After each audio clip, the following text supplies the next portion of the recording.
सोच विचार मीडिया, सोच आपकी, नजरें हमारी। नमस्कार दर्शकों, और आज सोच विचार मीडिया पहुंची है रायपुर के गंज थाना स्थित साइबर रेंज डीएसपी श्री निश्चित अग्रवाल जी के पास। और आज हम बहुत सारे जो गिरोह अभी पकड़ाए हुए हैं, बहुत सारी गिरफ्तारी हुई है, लेकिन ये किस विषय पर हुई है ये आज हम जानने पहुंचे हैं निश्चित अग्रवाल जी के पास। बहुत बहुत स्वागत है हमारे चैनल में। और सबसे पहले तो हम आपको बहुत बहुत बधाई देंगे कि बहुत बड़ी उपलब्धि आपके डिपार्टमेंट द्वारा की गई है। तो आप हमारे दर्शकों को बताएं कि ये उपलब्धि किस विषय पर और किस तरह से आप लोगों ने हासिल की। मैडम, हमारी जांच जो है म्यूल अकाउंट से शुरुआत हुई थी। जब हमने कुछ म्यूल अकाउंट्स की रिपोर्ट जो हमें जो है MHA से प्राप्त हुई, उसके संबंध में जब हमारी FIR यहाँ DD नगर थाने में दर्ज हुई, उस पर जब हम लोगों ने कार्रवाई करना चालू की तो हमें ज्ञात हुआ करके कि ये जो म्यूल अकाउंट है उनके पीछे में कुछ संगठित गिरोह काम कर रहे हैं, जो कि गिरोह बनाकर कॉल सेंटर चला रहे हैं फर्जी। और वो फर्जी कॉल सेंटरों में मैट्रिमोनी से रिलेटेड फेक कॉल सेंटर चला रहे थे, जिसमें कि भिन्न भिन्न तरह के प्रबोधन के लोगों के द्वारा छल किया जाता था।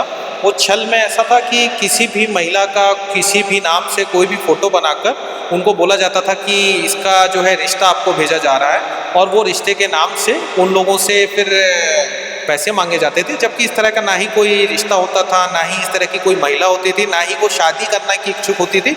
उसका जो फ़ोटो है वो किसी सोशल मीडिया प्लेटफॉर्म से उठाकर लोगों को वायरल कर दिया जाता था। और वायरल करने के बाद जब उनसे क्वेरी आती थी कि भाई हम इच्छुक हैं इस महिला से शादी करने के लिए, तो रजिस्ट्रेशन फीस के नाम पर, सब्सक्रिप्शन चार्जेस के नाम पर और अन्य कई तरह के चार्जेस के नाम पर उनके साथ ठगी की जाती थी। जरिया हम समझ सकते हैं उन लोगों के द्वारा जो किया गया, जिनको आप लोगों ने गिरफ्तार किया?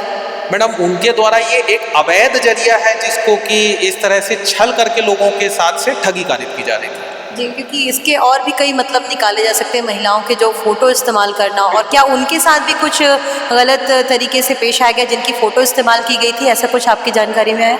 मैडम, ऐसी शिकायत का भी हमको संज्ञान में नहीं आया। अगर ऐसी कोई शिकायत आती है कि उन महिलाओं के द्वारा अगर कोई शिकायत की जाती है कि हमारी फ़ोटो का, हमारी निजता का हनन किया गया है, तो हम डेफिनेटली उसके ऊपर भी कार्रवाई करेंगे।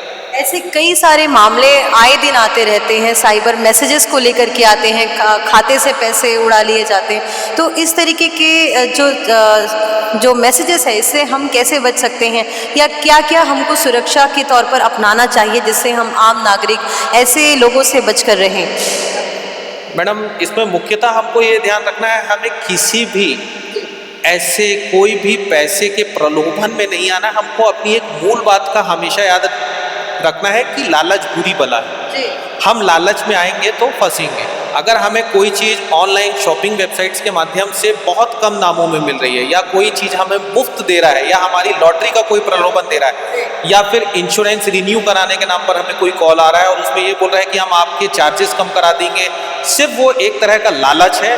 जिस लालच में व्यक्ति फंस रहा है, हमको हमेशा अपने मूल सिद्धांत को याद रखना है कि लालच बुरी बला है, और किसी भी तरह के हमें प्रलोभन में नहीं आना है, ना ही किसी हड़बड़ी में किसी को पैसे ट्रांसफ़र करना है।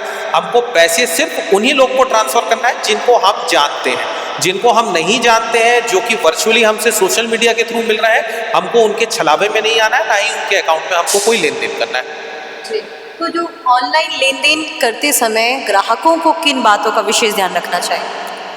ऑनलाइन लेन देन के लिए हमें विशेष तरह ये ध्यान रखना चाहिए कि हम जब किसी भी शॉपिंग वेबसाइट से कुछ कर रहे हैं, तो हमें ध्यान देना है करके कि अगर कोई वस्तु 10,000 रुपये की है, तो अगर हम 1,000 रुपये में या 999 रुपये में मिल रही है, तो हमें उस धोखे में नहीं आना है।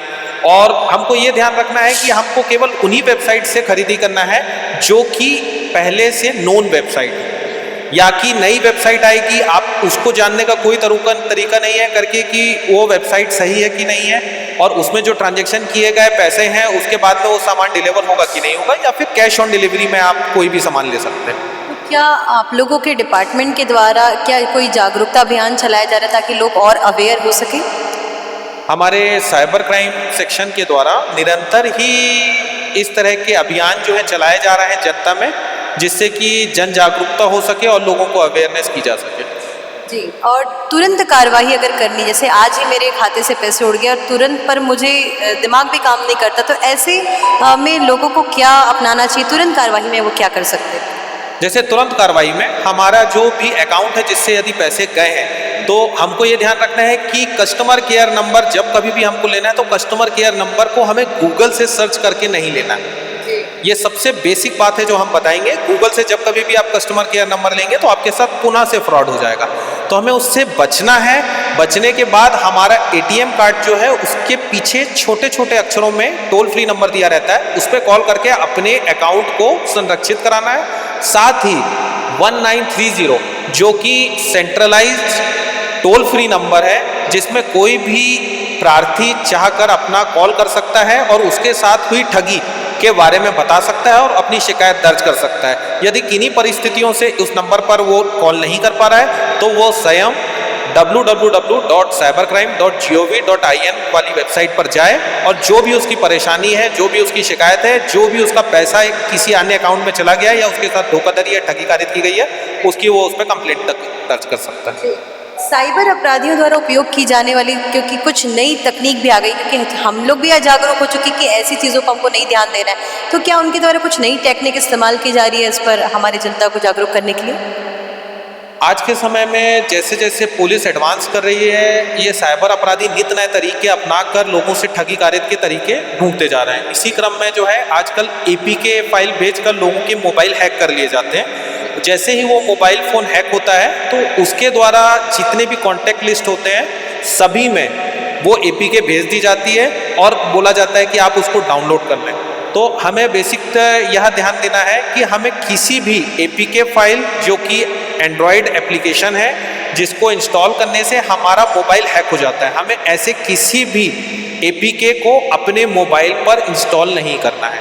यदि किन्हीं कारणों से कोई APK हमसे गलतीवश या भूलवश इंस्टॉल हो जाता है तो तत्काल हमें अपने मोबाइल को एयरप्लेन मोड पे करना है, सिम को आउट करना है, मोबाइल को स्विच ऑफ करना है और नज़दीकी थाने में जाके रिपोर्ट करना है।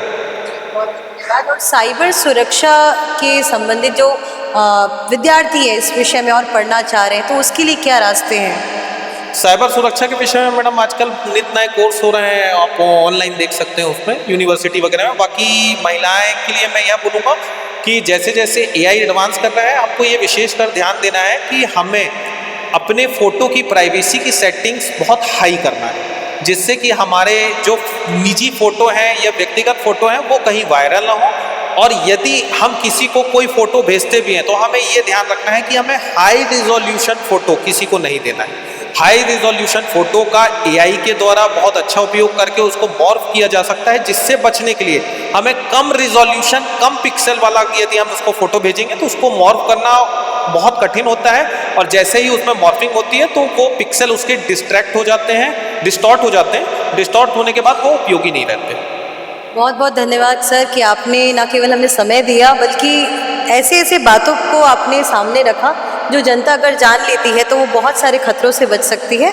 और मैं उम्मीद करूंगी कि इस वीडियो को देखने के बाद आप बहुत हद तक जागरूक होंगे और पुलिस डिपार्टमेंट भी चाहता है कि आप छोटी से छोटी या बड़ी से बड़ी गलती करने से एक बार बचें और सतर्क रहें, सुरक्षित रहें।